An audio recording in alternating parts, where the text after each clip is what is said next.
don't know, man. It's getting harder to be a skeptic. When I see people using these latest models, they're good, man. They're real good. The moment you start working with compilers in particular, because a compiler seems like this thing that is very complex, but at the end of the day, it's just a way to transform a string into a different string.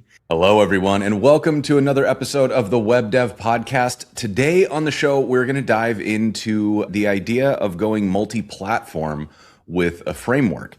So that means, if it's building to the web, maybe sometimes you want to target the terminal, or maybe you want to target a native app. And in order to do that, you don't necessarily want to have to rewrite all of your components. So you build out another way to solve that problem. And to talk to us about how you solve that problem and all the fun concepts, complications, and other considerations that go into making such a thing happen, we are going to talk to Paolo Ricciuti. Everybody, please welcome Paolo to the stage. How you doing? Hi, yeah, I'm doing great. Good. I am happy to have you here. This is a topic that I find very interesting because it's an area that I haven't spent a ton of time, right? Like my experience in this space has mostly been limited to, I wrote a few Webpack plugins back in the day. I've written some Babel plugins. So I'm kind of familiar with breaking down a component into the abstract syntax tree. And I'm kind of familiar with this idea of being able to switch up how you like breaking Markdown into its component parts so that you can re-render it as JSX or re-render it as HTML or whatever the thing is that you want to do.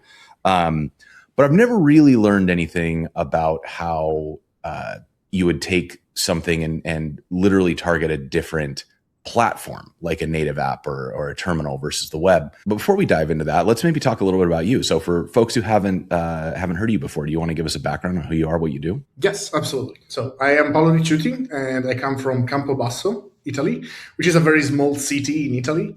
It's also very cold, despite me being in a t-shirt. I've been always passionate about web development. Actually, I started at this point way more than half of my life ago.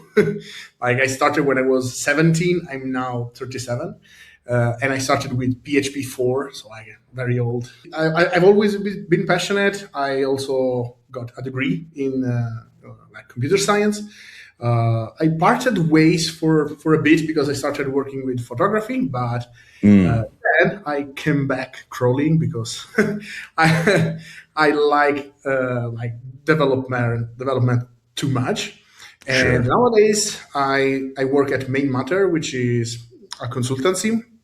We specialize in Svelte, Rust, Ember, and personally I lead the Svelte team at Main Matter. And the reason why I lead the Svelte team is because I'm also very deep on open source. I'm one of the Svelte maintainers, and I'm a Svelte ambassador. I care very much about Svelte. I joke that if it has the word Svelte in it, I'm probably involved in some way. For example, I maintained the Svelte feed for Blue Sky. I built Svelte Lab, which is a Stack Blitz for SvelteKit. So okay. I'm very passionate about Svelte in general. Very cool. Yeah. So Svelte, I assume everybody's going to have at least passing familiarity with Svelte, but to maybe set the high level, Svelte has until now, I guess, been known as a web framework. It's similar to React, Vue, etc. I've had Rich Harris and a few other folks from the Svelte community on the show. We've done some animations. We've done some really interesting stuff with reactive data. It's a great framework. A lot to love about Svelte. It gets a lot of the ergonomics right. It gets a lot of the defaults and primitives right. And it just feels good to use. It feels good to build with. But it doesn't historically have the same flexibility of something like React, which has React Native, or there's React, I can't remember what the thing, React TUI or something like that, where you can do the terminal. Yeah, you can put it in the terminal. And so, I think that versatility has always been attractive to devs, that you could write one React component and use it literally anywhere. Yeah, it's not exactly like that. It's not the same component, you can use it anywhere, but the React has these concept. I think in React is called a reconciliator. And this is basically what allowed React to have React Native, which is right. one of the big forces behind React, I think. Like the fact that you can be in your same environment, if you know React, you can write for the web, but you can also learn React Native, which has some difference, but it's still like your familiar reactive framework around, which is very, like, it is a nice thing. And Yeah. React generally, like, it was basically perfect for that, because React, at the end of the day, the package React doesn't even know how to render to the DOM. Like, React package is just a diff algorithm, basically. So the job of React is just having two virtual DOMs and diff the two virtual DOMs and then emit some events for the reconciliator. And so when you install, like when you start a new React project, you install React, but you have to install also React DOM, which is the reconciliator for the DOM, which is what basically allow you to actually write React to a web page. Right. And so this is a pretty big difference between React and most of the other frameworks, because when you install Svelte or you install Vue, you're not also installing like Svelte DOM or Vue DOM. The assumption has been that you're using it in the web, and therefore the DOM is kind of a presumption. So that maybe is the right, like, first question here. As we talk about making Svelte multi-platform, when you start looking at that, like, how set up for success are you with a framework that was built with the presumption of the DOM in mind? Like, how do you even start to assess whether it's possible to address it this way? Well, I mean, one of the advantages of Svelte is that Svelte itself is a compiler, right? So yes, it's true. Like, historically, it's always like targeted the DOM, because that's what we wanted to target, really. Like, the initial idea for Svelte was just to have a UI library for the DOM. But being a compiler means that we kind of have like a certain degree of freedom to do even stuff that technically should not be possible. I mean, recently, like, there is an experimental flag to use a sync and await directly in the template and directly in the script tag. The compiler is doing a lot of heavy lifting to make sure that when you have two subsequent await, you are not introducing a waterfall in your application. So, like, all this kind of stuff is stuff that the compiler is very good at. Now, in terms of when we started experimenting with this idea of building the custom renderers for Svelte, first thing first, I think it's let's start by, like, why do we even want, like, custom renderer? We already talked a bit about it, because obviously React, by the fact that has this ability, it also has the ability to build a custom renderer for the native apps, for React Native, or for the terminal, like Ink, which is what Cloud Code is using, for example. And so, like, it is a good power for a web framework to have. And specifically, like, the reason why we started looking into this is because when we started looking into this, a new framework came out, which is called Links, which like, the premise of Links is that it's React Native, but it's framework agnostic. And so when they came out, it's from ByteDance, which is the company behind TikTok. So it's actually like a big company behind a framework. So, like, you can rest assured about the the feasibility of a framework. But we started looking into, okay, how can we use Svelte in Links? And one of the requirements was that you have to have a custom renderer. So, like, because the point is, Links knows how to create, for example, an Android button or an iOS button, just like React Native knows how to create an Android button or a Swift button. But to convert between a button inside your Svelte component into a Links button, you need some way to communicate to Links, hey, this is not a web button, it's just a button. Like it's like, give me your button, basically. Gotcha. I guess we made an assumption, which is that people know how this stuff works, right? And so I think it might be worth talking really quickly. When you write a component, right? Like if I open up Svelte or Vue or React or an Angular, whatever, I am writing custom syntax in a file, right? And so I do my curly braces and I write my Svelte tag, and then I get to throw in attributes and I get to throw in custom things. I can use runes in Svelte, and each of those things is kind of being put into my component. And I've got my my .svelte file that's got all these things in it. Now, in order to use that on the internet, right? Like a browser cannot render a .svelte file. So can you talk just at a super high level, when I write a component, what is happening, like the steps between me saving that component and then starting my dev server?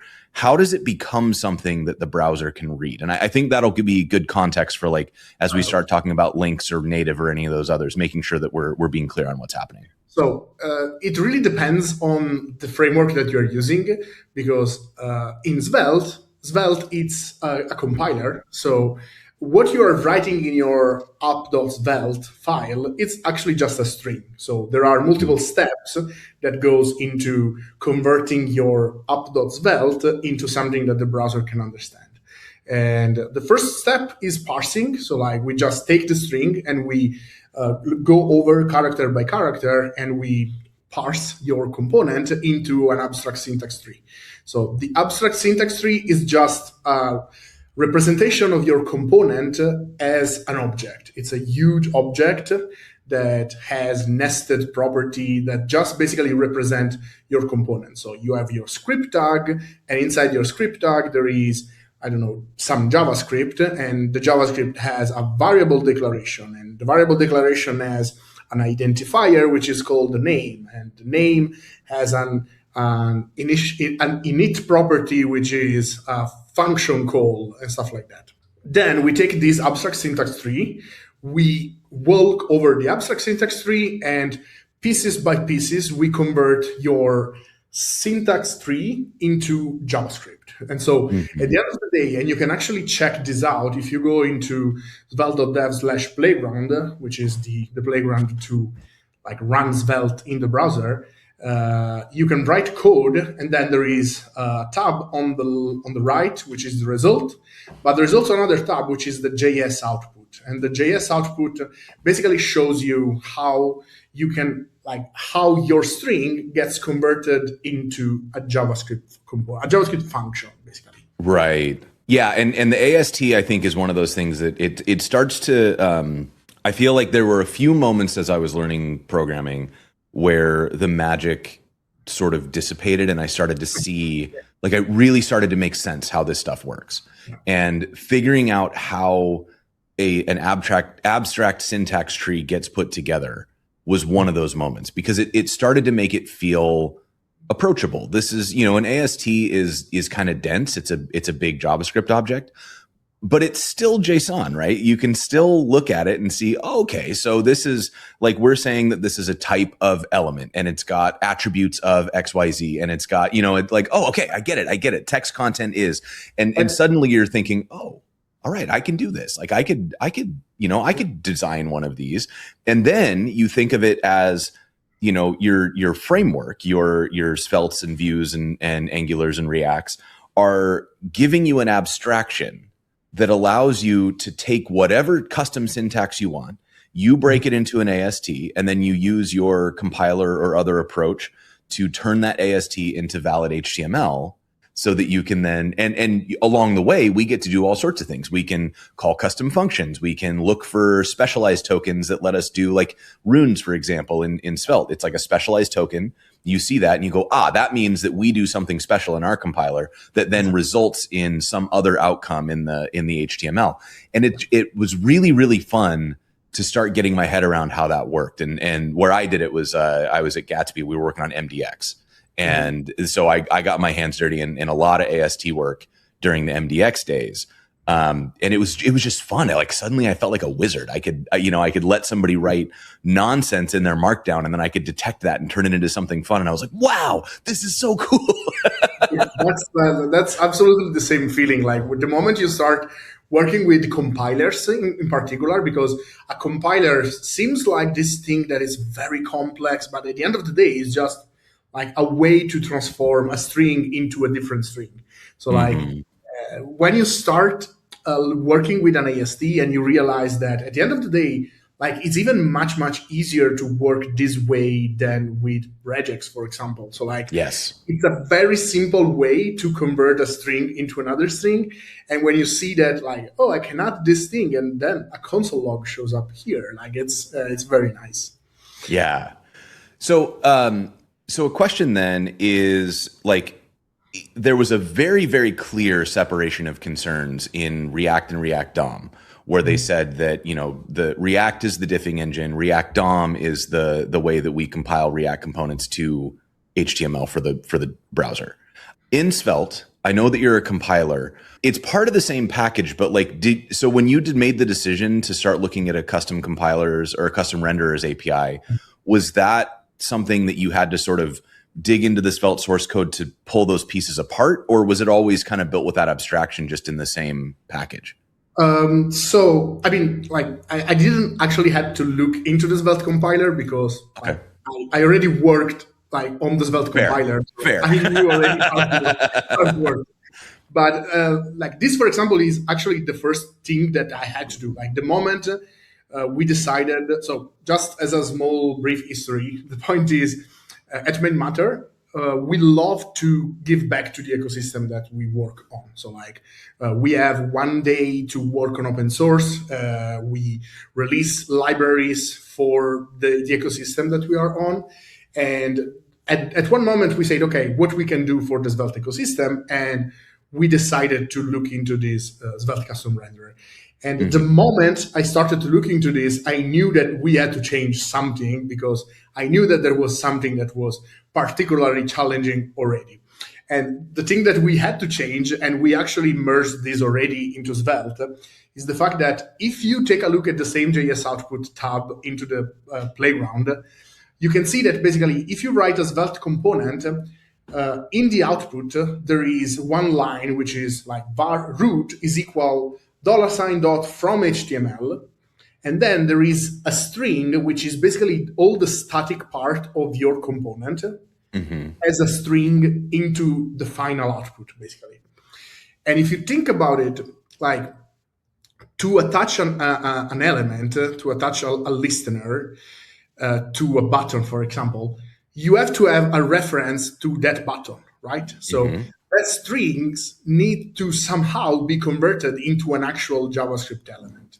And so under the hood, what we are doing with Svelte is that we are taking your string and then we are using this very nice HTML element. I don't know if you know about it, but it's the template element. I love the template.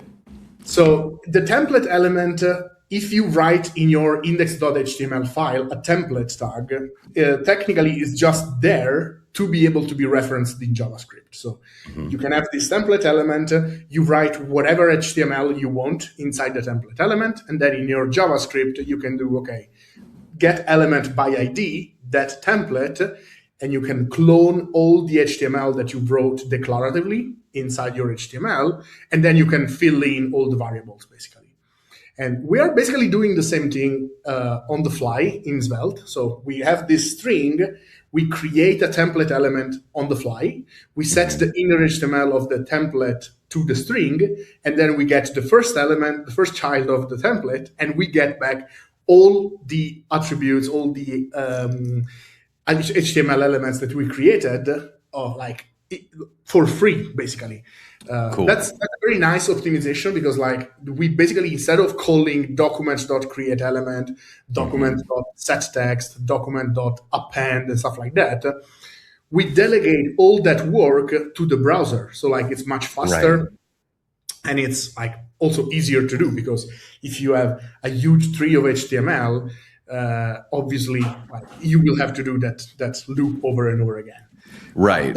was absolutely a problem the moment you want to do stuff with something that is not the HTML.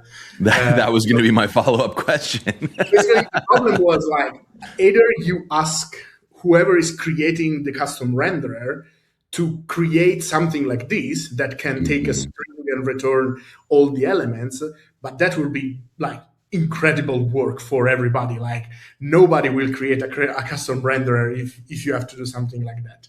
Right. And so the first thing that we did, and this is mostly what I worked on during the period, because the point is we decided that we wanted to build the custom renderer, and Matter actually sponsored me to work on Svelte for 3 months. And so during these 3 months, we started developing the API, and the first PR that we opened was to basically add a new compile option. So right now, basically what you can do is that you can pass this fragments property to the compiler, and you can either choose HTML, which is the default, or 3.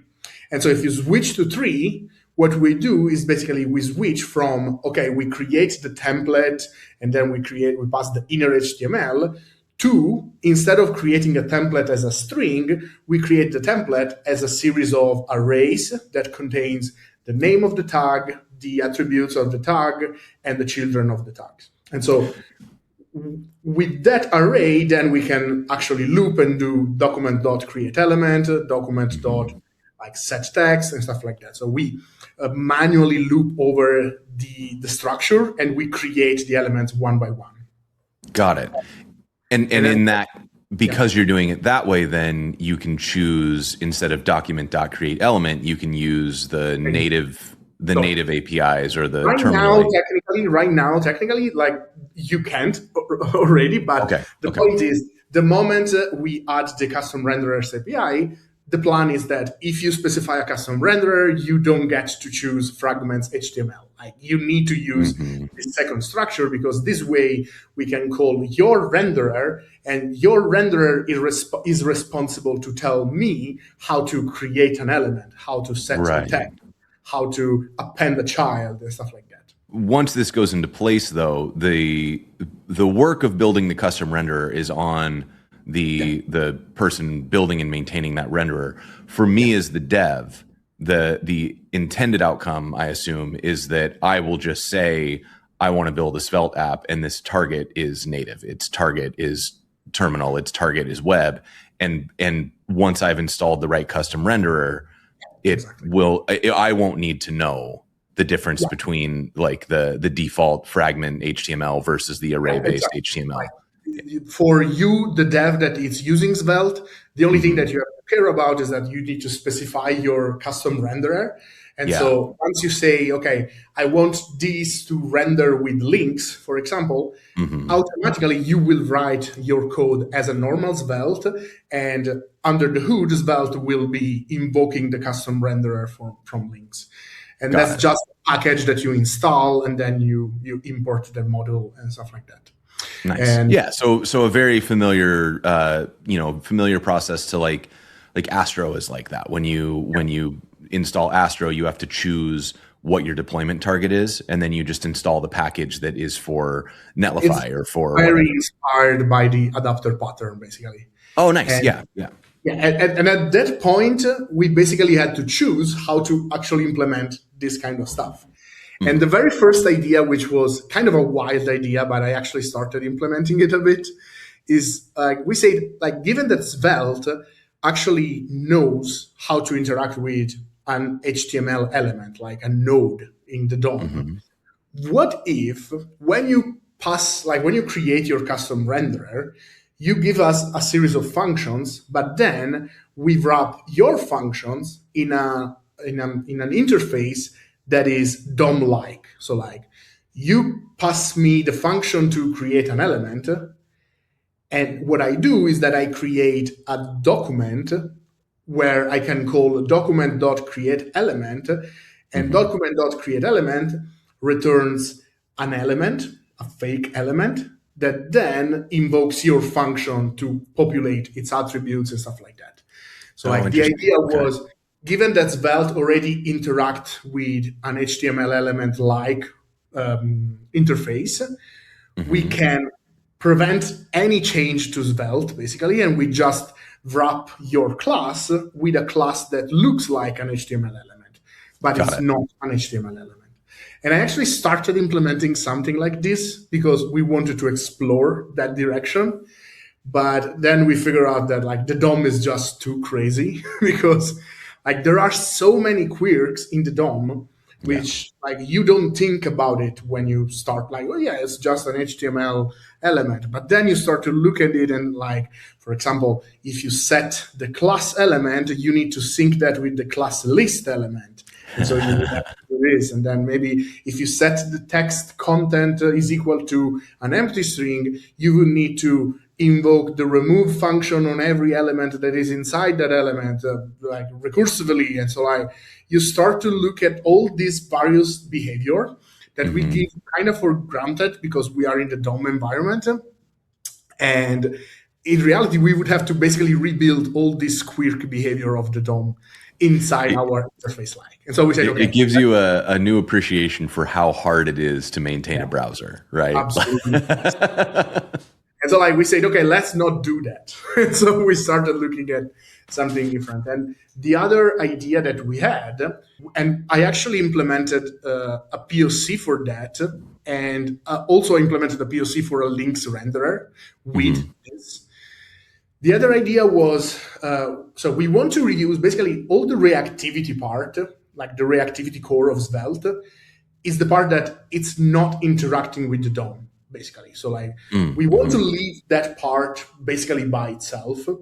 And what we wanted to do was to basically recreate another runtime, because right now, if you build your component, if we go back to the JS output page before, you can see that basically there is like an import all as $sign from Svelte internal client. And that Svelte internal client is basically a module that contains all the API that we use to interact with the reactivity system and with the DOM. So like, if you take a look, like there are APIs like $.firstchild, $.child, $.sibling, and stuff like that. So the idea was, what we can do is that we can replace that import with like a Svelte internal custom, which is a runtime that is much, much simpler than the client runtime, because obviously for a custom renderer runtime,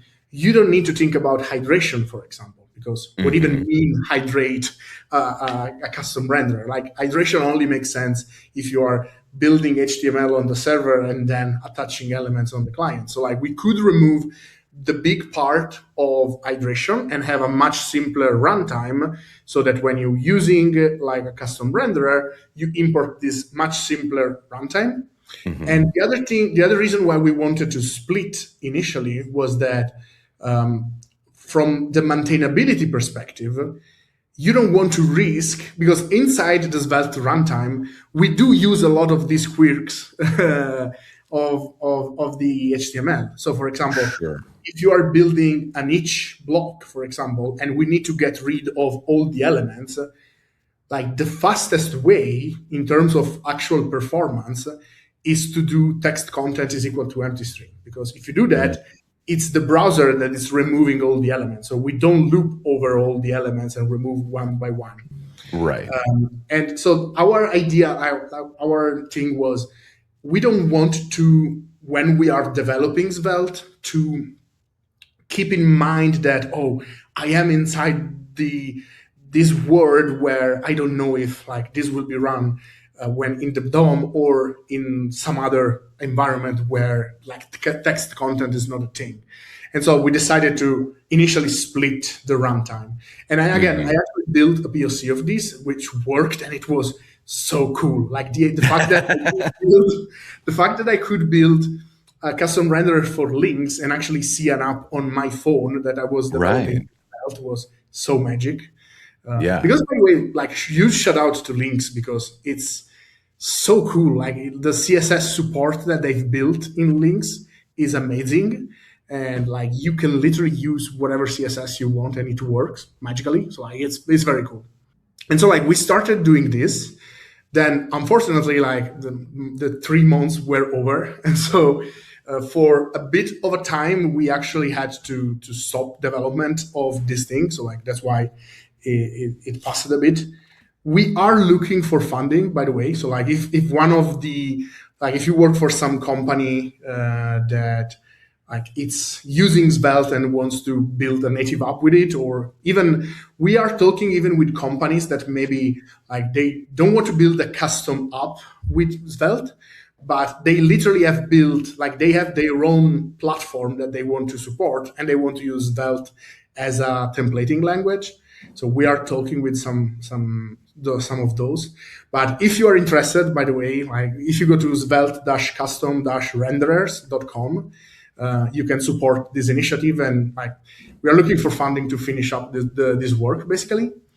And the at the end, so like we got a bit of funding, and I was able to finish up and bring everything up to date, because obviously like a lot of time was passed between these two times. And so now the new direction that we want to take is that actually we were talking a bit more about, will this actually be maintainable? The fact that we have to split runtimes.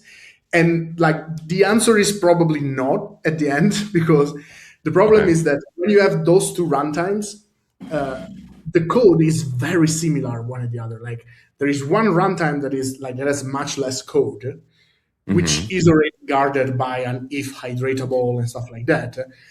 But like the code is very similar except some small quirks.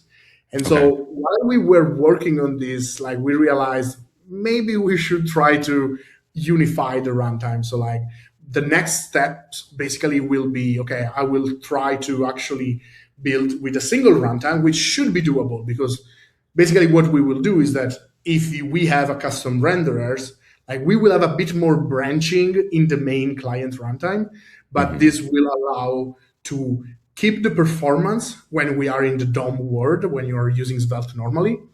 And then we have only the like small sections of branching, not a huge branching between two different runtimes that looks the same, and you have a lot of code duplication basically. Gotcha. Yeah, and that does seem like the sort of thing that would get really, really, if you've got that code duplication, then as soon as you duplicate code, you're contending with drift.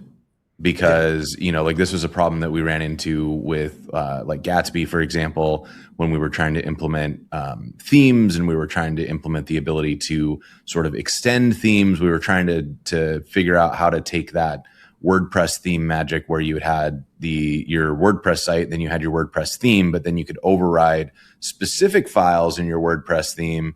But of course the issue with that is that over time you've kind of got like the original file and then the extended file, and then you don't know where everything is stored, and like things just start to drift out of date, and it gets really, really hard to. And again, like, it was even worse, because basically it was a file that visually basically looked the same, and then there was maybe one line that was different because it was using the custom renderer, and so like, it would have become probably very difficult, because you also have to remember, okay, whenever I fix a bug in this file, I need to check if on the other side there is also the same bug, and then like it would have become like a mess probably. And so like now we are trying to go this different direction.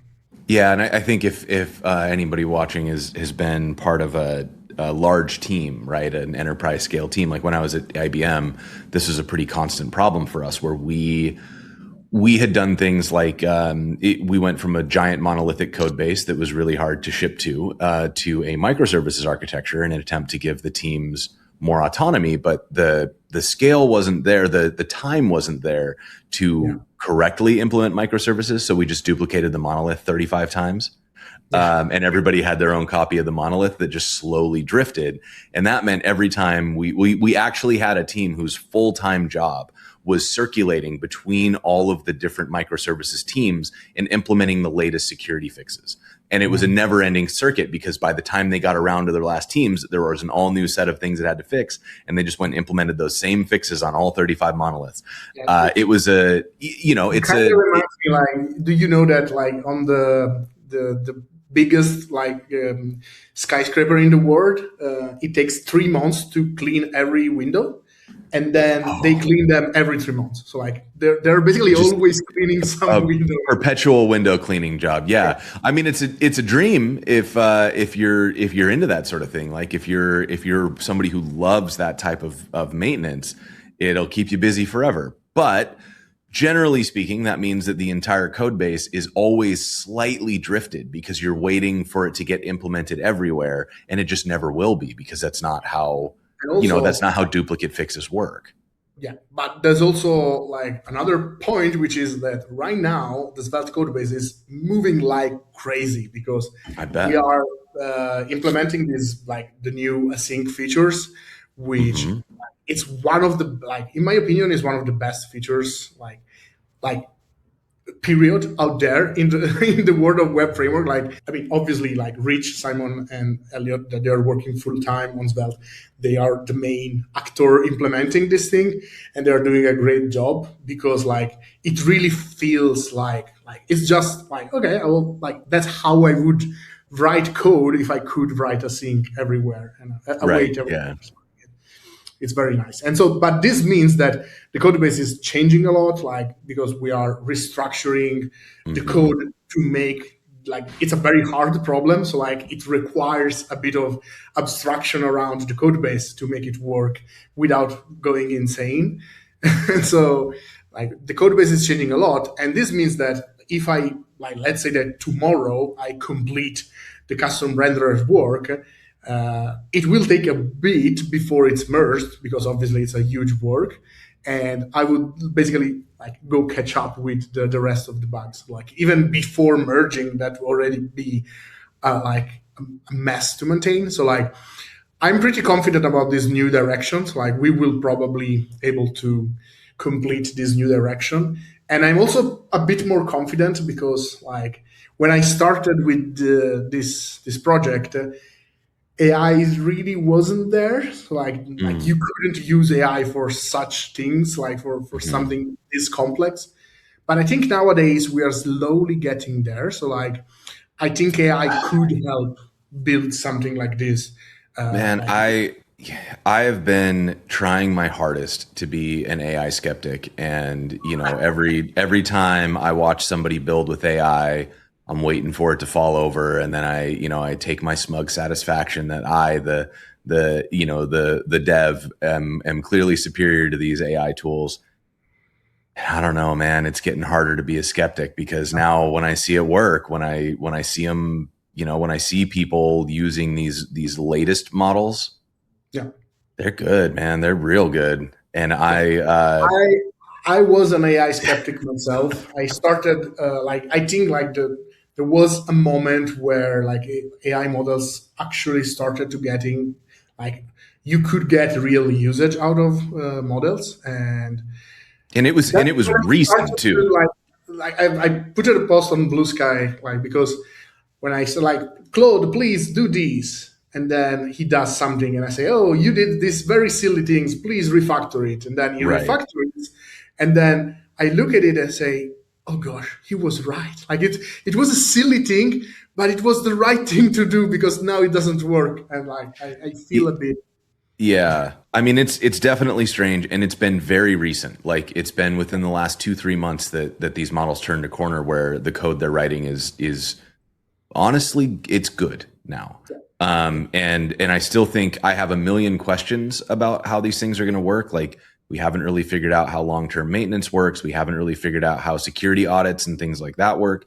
But at the same time, like these are problems we've had forever. Like how do you do security audits on an open source project? Well, you trust the open source maintainers to do it. How do you do it on a Claude Code or a Codex generated thing? Like you hopefully you've got somebody who's gonna do that work. But I think in the past we've just always hoped that somebody did it before. So I don't know that a whole lot changes, unfortunately. I mean, now it is kind of not like personally. I when I code with AI, I review the code that I like. I don't ship Yes, something absolutely. to like just like this unless it's something super silly that I don't care about. But the point that I was trying to make is that like even just exploring the whole Svelte code base to find all the instances where we are using the DOM API, for example, it can be much, much simpler. Like I can just send Claude to explore the code base, leave me a to-do comment so that I can go there and watch instead of literally opening every single file to look for this kind of stuff. So I think one of the thing that like get me hopeful that we can complete this like sooner rather than later. Yeah, and I, like I said, I've tried to be a skeptic. I've tried to believe that it would never happen, and it's getting harder and harder to hold that stance, because I think we're in a new world, and I think we've got a lot to learn about the tools, but the tools seem to be here, and they seem to be performing at a level that it's pretty tough to deny that they are in fact capable of doing the things that we want them to do now. So it's a little more about learning how to use them. And to your point, when we start getting into like, okay, how do we build a custom render API for Svelte if you don't have a full-time sponsor, if you're not full-time on the project? Well, it's going to require having the ability to sort of multi-leverage your time. And from an open source standpoint, I think that's a good thing. I hope that we figure out ways to responsibly use these tools to like make sure that we're not just making excuses to lay off everybody in the industry, because that's going to be a real bummer. But I do like that somebody who has a vision and doesn't necessarily want to give up their nights and weekends or family time, you can do a lot. I agree. And by the way, I also think that like in the open source world, we are kind of deviating, but I think it's an interesting argument. So like if you know what you are doing in general, like if you have a taste for the code, bar to start doing open source has never been lower, because you can literally just open the code base, like ask Claude where to do the change, and it's much easier to get accommodated to a code base, and you can ask him to do the change, and then you can verify and you can check like, yeah, this feels like the right fix. You can ask him to explain the change, and then you can get a feeling about the stuff, and like you can just like do stuff in open source now. So like, please feel free to contribute. Well, and bear in mind, like this is a huge leap forward in your ability to learn, right? And we can treat it like there is I think an opportunity here to just shut your brain off and never use it again. You've got an instant answer machine. If you ask the instant answer machine, it's going to give you an answer, and you can decide to trust that without verification and move on. And that's, I hope you don't.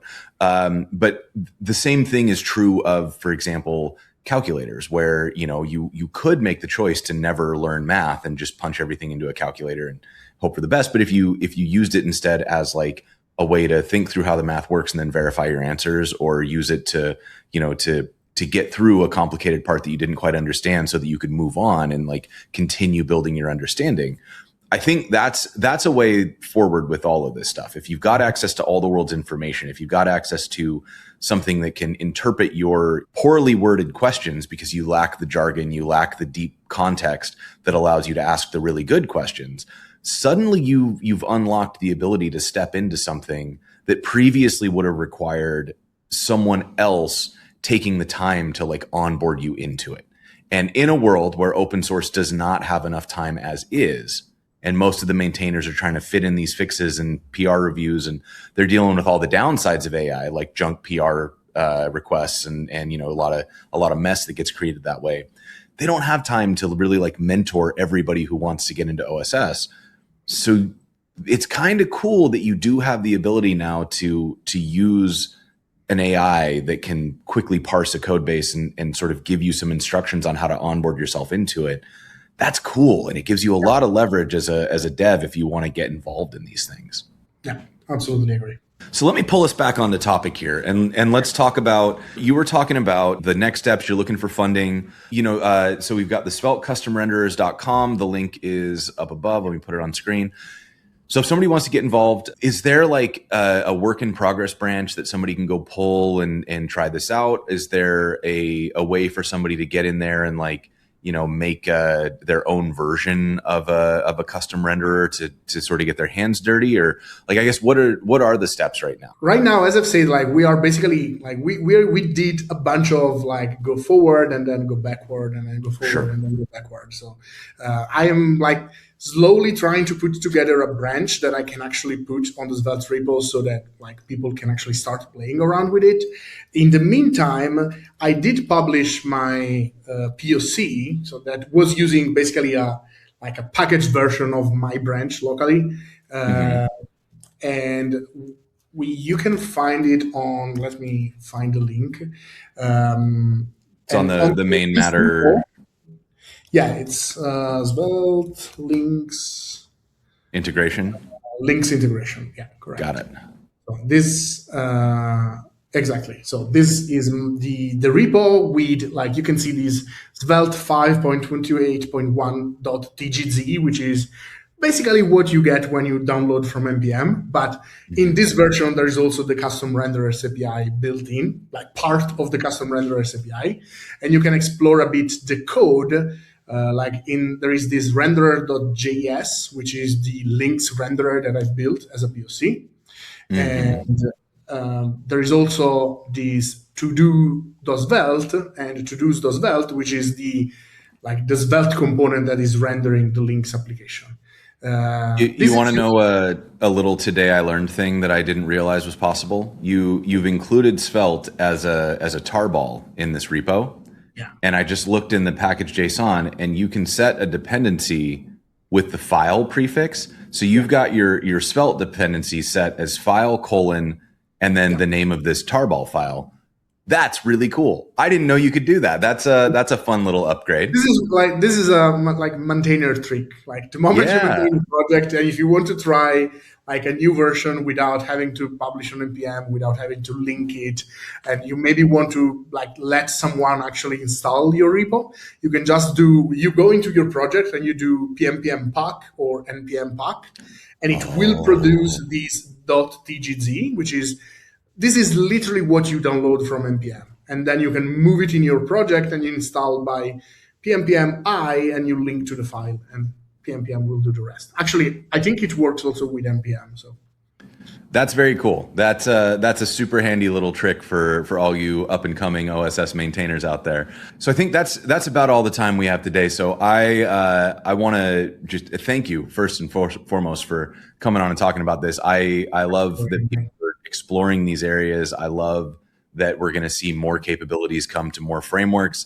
And I also just love hearing how the sausage is made when we talk about the complexities of how do we get a component to render on multiple platforms. So thank you for taking the time. Anything that you wanted to say as parting words before we wrap up today? Yeah, no, just again, if you are interested in founding this thing, because maybe you have something, you can go to svelte-custom-renderers.com or get in touch at mainmatter.com if you want. Thank you for watching this, and I hope you learned something. Yes. Thank you all for watching as usual. If you're enjoying this, remember the Web Dev Podcast is on your favorite podcatcher. You can find us on Pocket Casts and Apple Music and all the places. You can find Paolo on Blue Sky, on the main matter repo that we linked in the show notes here. Make sure you like, subscribe, leave a comment, do all the things that tell the algorithm to show it to your friends. So thank you all again for being here. Paolo, thank you one more time for being on the show today. We will see you all next time. Bye.